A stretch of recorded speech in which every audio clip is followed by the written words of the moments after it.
Olá, meus amigos, sejam bem-vindos a mais um Teologando. Eu estou mais uma vez com o pastor Paulo aqui. Nós temos um assunto interessante hoje, né, pastor? Sim, graça e paz a todos. E nosso objetivo é esclarecer, biblicamente falando, o que é inimigo do cristão.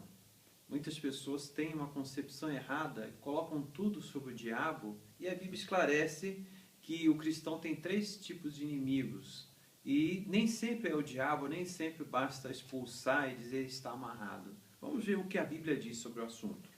Recentemente eu vi uma história até meio engraçada, que alguém disse que um dia encontraram o diabo no lado de fora da igreja, chorando, aflito, e perguntaram para ele, qual que é o seu problema? Ele disse que os crentes põem a culpa em mim por todas as coisas que acontecem. Pastor Paulo, qual é o texto básico que nos esclarece a respeito desse assunto? Bom, como a gente estuda muito, num bom estudo bíblico, os 3 inimigos do crente, nós temos que ver pelo menos 3 textos básicos que vão nos dizer. E o primeiro, que o inimigo mais forte, pelo menos na lista que eu tenho estudado, é o mundo. Então, podemos abrir em João capítulo 15. João capítulo 15, versículos 18 e 19, vão falar do inimigo que nós temos, que é o mundo. E o cristão deve se afastar do mundo, porque o mundo nos odeia. Se de fato somos cristãos, João 15, 18 e 19, o mundo nos odeia. Se o mundo vos odeia, sabei que primeiro do que a vós outros me odiou a mim. Aí o versículo 19, se vós fosseis do mundo, o mundo amaria o que era seu, como todavia não sois do mundo, pelo contrário, dele vos escolhi, por isso o mundo vos odeia. Eu gosto de fazer uma ponte deste texto com Romanos 12, e que vai falar, não vos conformeis, dependendo da versão é mundo ou século, mas o mundo organizado que está diante de nós, infelizmente, jaz no maligno. E esse mundo é nosso inimigo. E se nós amamos a Jesus Cristo, vai ter algo assim que entra em conflito com esse mundo. É uma realidade. Pastor Paulo, não seria importante nesse ponto nós esclarecermos para os nossos amigos um pouco da natureza do mundo? Porque, por exemplo, no Evangelho de João, mesmo Evangelho, capítulo 3, versículo 16, a Bíblia diz que Deus amou o mundo. E de repente a gente vê o mundo vos odeia. E depois na primeira carta de João, que acredito que é um dos textos que você ainda vai tocar, ele fala a respeito da inimizade com o mundo. Como é que a gente deve entender mundo, então, nesses diferentes contextos das passagens bíblicas? Bom, nós temos palavras gregas diferenciadas e temos também a questão do mundo como objeto do amor de Deus. Seriam as pessoas? Sim, as pessoas. E o mundo como sistema organizado que rejeita esse plano de Deus. As pessoas são amadas, todos sem distinção. Mas alguns não querem saber desse plano de Deus. E por isso, além de não aceitarem, eles não querem que os que aceitam se desviem ou tenham algum problema e se tornam então inimigos dos que aceitam Jesus Cristo.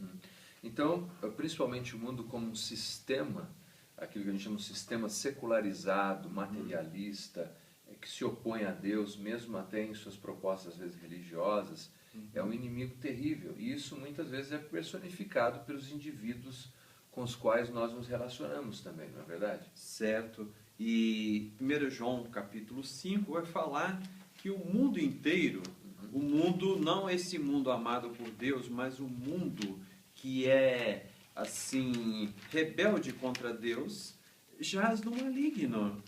E sabemos que somos de Deus, 1 João 5,19, e o mundo inteiro jaz no maligno. Infelizmente, esse mundo trata-se dos que rejeitam o plano de Deus e de um mundo organizado que é controlado por Satanás. Então, quer dizer, nós temos o mundo quanto a criação, a natureza, o ecossistema, não é necessariamente este mundo planeta, mas é o mundo sistema, é o mundo daqueles que não creem em Deus, aqueles que se opõem à vontade de Deus, que vivem de acordo com a vontade do maligno. Então esse seria o primeiro inimigo. Sim, que a gente não é pode um mundo dizer. físico, mas é um mundo não só espiritual, mas um mundo de ideias, de filosofias que se revoltam contra Deus. Esse é o primeiro inimigo, é o inimigo chamado mundo organizado, controlado por Satanás, que em algumas palavras gregas que eu me lembro aqui é o cosmos, ou seja, se refere-se a esse mundo controlado por Satanás. E cosmos originalmente tem esse sentido, né, de algo que é organizado, né, um sistema, né? Certo. E pastor, então quer dizer que nesse caso, se o inimigo é o mundo, não é uma questão de exorcizar o mundo. Jesus disse que ele orava o Pai porque não ia tirar a gente do mundo, né? Mas nos livrar do mal. Nos livrar do mal. E nós temos que ir por todo mundo pregando o evangelho a toda criatura, porque esse mundo é amado por Deus. Não viver de conformidade com as práticas, mas levar o amor de Deus para esse mundo. E que outro inimigo nós temos? Outro inimigo é a nossa própria carne. Tem um texto que eu separei em Gênesis, capítulo 4, versículo 7, quando Deus tem um diálogo com Caim. Caim havia feito um sacrifício errado, sem não só apenas falamos de fé, que não tinha fé, mas um sacrifício que não tinha o sangue e não tinha aquela representação tipológica, profetizando já o sangue de Jesus, como Abel tinha feito. E Deus fala com Caim, porque Caim ficou triste, ficou irado, seu sacrifício foi recusado, e Deus fala com ele. Capítulo 4, versículo 7. Porventura, se procederes bem, não há de se levantar o teu semblante, e se não procederes bem, o pecado jaz à porta, e sobre ti será o seu desejo, mas sobre ele tu deves dominar. Outra versão, a ti cabe dominá-lo. Ele tinha um desejo ruim, porque ele quis fazer o sacrifício conforme o parecer dele, conforme a imaginação dele, e não o que Deus exigia. Era algo muito bom, mas não agradava a Deus. Aliás, pastor, uma coisa me chama a atenção aqui nesse contexto do sacrifício de Caim, a gente vê a diferença nas atitudes também, né? O texto diz assim, que o Abel, no versículo 4, por sua vez trouxe das primícias do seu rebanho. Nós sabemos que as primícias era aquilo que o primeiro rebento tinha nascido, sem saber se viriam outros, ele ofereceu... Sim, não a sobra, mas o que era melhor, né? E o versículo 5 diz, ao passo que Caim de sua oferta não se agradou. Mas é interessante ver no versículo 3 assim, aconteceu que no fim de uns tempos trouxe Caim do fruto da terra uma oferta ao Senhor, né? Quer dizer, como se fosse uma sobra, né? Uma diferença de atitude também no que eles estavam oferecendo a Deus, né? Tem atitude, tem a questão tipológica, mas uma coisa é certa, Deus chega para ele e dá a oportunidade de fazer o certo. Para as pessoas que creem que Deus simplesmente escolhe as pessoas e rejeita outras, aqui Caim tem a sua oportunidade e dentro de Caim está a decisão. E Caim toma a decisão errada, como a gente vai ver, que ao invés de fazer o sacrifício certo, ele faz o sacrifício do próprio irmão, para não ter a bênção e para que o irmão não tivesse também. Mas a oportunidade, Deus fala, se é uma condição condicional, se procederes bem, e Deus fala, é certo que você será aceito. Mas a sua própria carne, e fazendo uma comparação, eu gosto muito de Tiago também. Tiago vai falar que cada um é atraído na questão do pecado pela sua própria cobiça. Cada um, Tiago capítulo 1, versículo 14. Versículo 13, para situar o contexto, que Deus não tenta ninguém.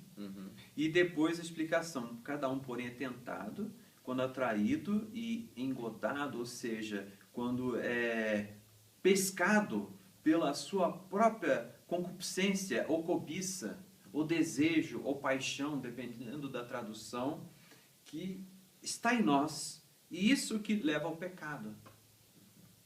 Cada um tem isso dentro de si, a sua própria cobiça, suas próprias paixões, ambições, que são suas inimigas. E depois continua o 15, a cobiça é concebida que dá luz ao pecado, e o pecado, uma vez consumado, gera morte.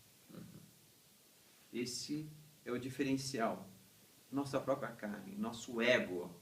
É importante esclarecer isso, né? Porque às vezes quando alguém ouve falar de que a carne é o inimigo do cristão, ele imagina que é apenas o corpo físico. Não. E se fosse assim, Jesus teria pecado em si mesmo, porque Jesus tinha um corpo físico, mas Jesus não tinha pecado nenhum.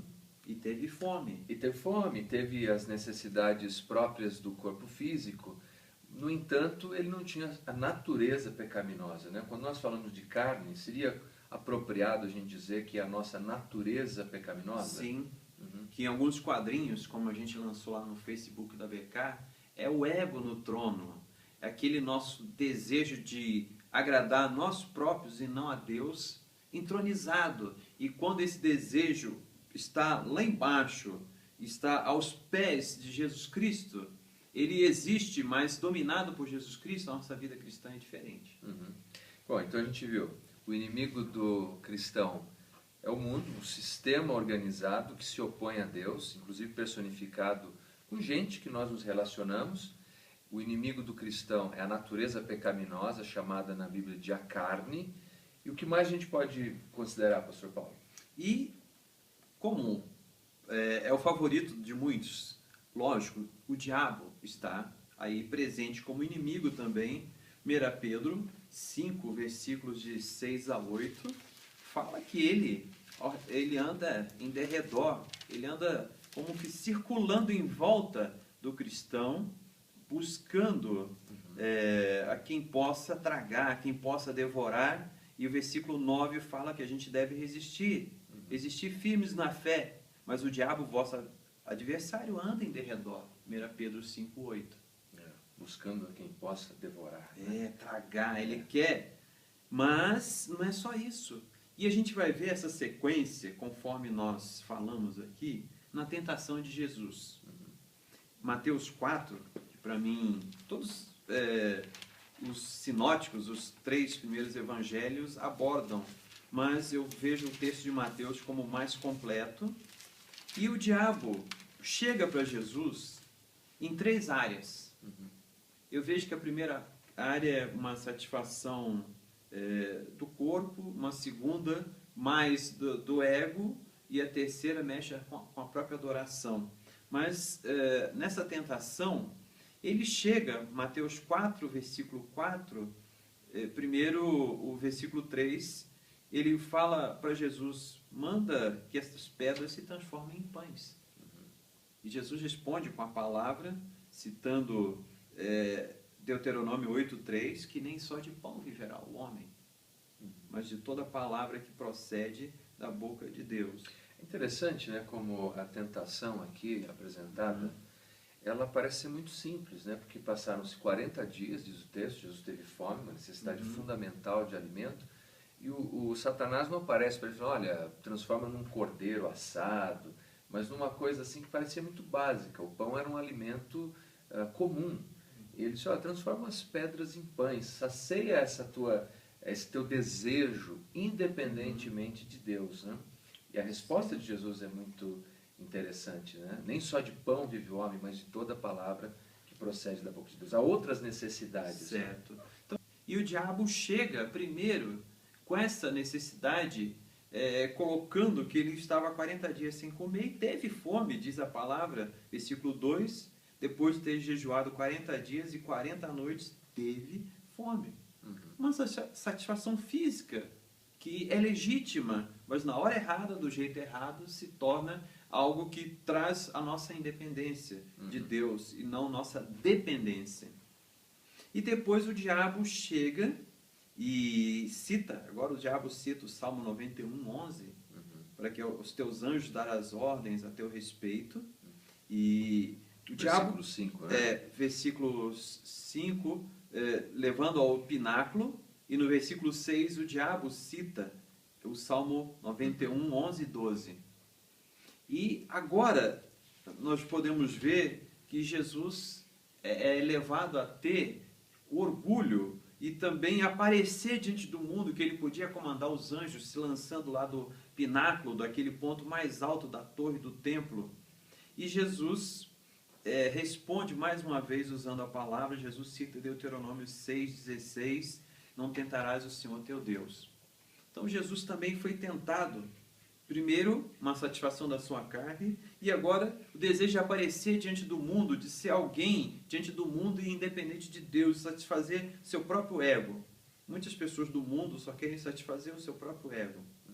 E Jesus vence usando a palavra, onde o inimigo aqui, primeiro o inimigo físico, da necessidade física, e agora um inimigo de satisfazer uma necessidade do ego, de aparecer diante do mundo que ele era alguém independente de Deus. E a palavra vence. É interessante que a gente vê Jesus vencendo a tentação por meio da palavra, mas a gente vê que o tentador também faz uso da palavra. Sim, citou. A diferença é que enquanto Jesus usa a palavra para diminuir aquilo que nós chamaríamos de eu e trazer glórias a Deus o Pai, o Satanás usa a palavra para o engrandecimento do homem. É uma mudança de perspectiva entre aquilo que deve ser teocêntrico e aquilo que é antropocêntrico. É um risco hoje, em que muitas pessoas invertem a palavra de Deus e tudo é para quem está no auditório, para aquilo que as pessoas querem, para o pão, para o circo, e esquecem da glória de Deus, né?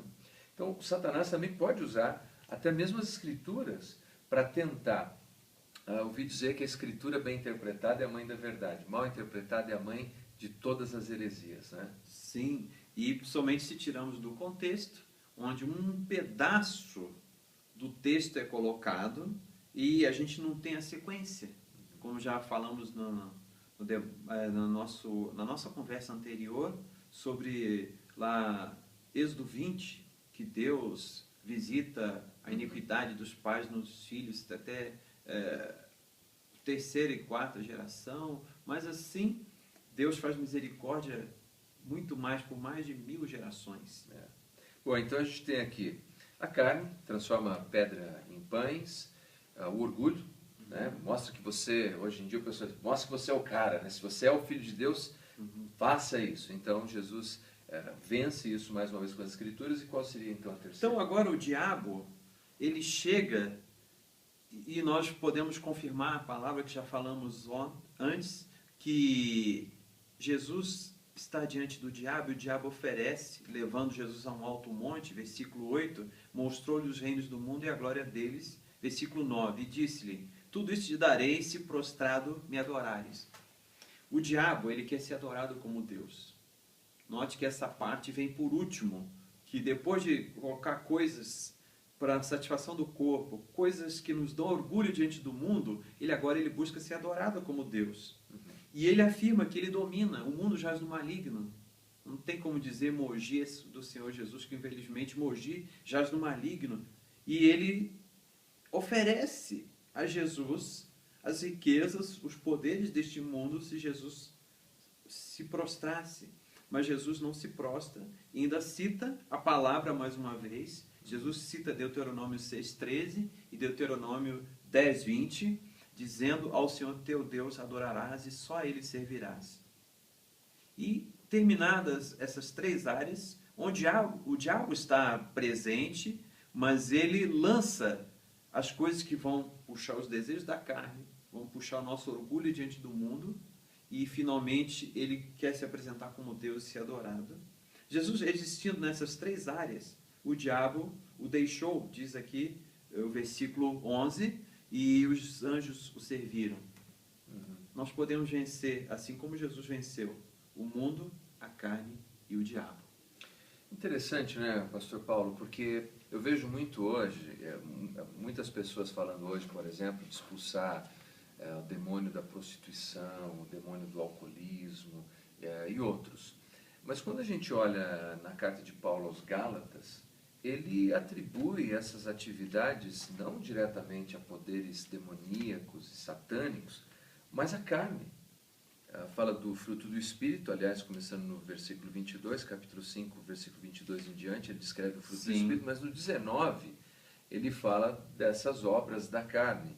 Ora, as obras da carne são conhecidas e são prostituição, impureza, lascívia, idolatria, feitiçaria, inimizade, porfias, ciúmes, iras, discórdias, dissensões, facções, invejas, bebedices, glutonarias e coisas semelhantes a estas, das quais os prevenir não herdarão o reino de Deus.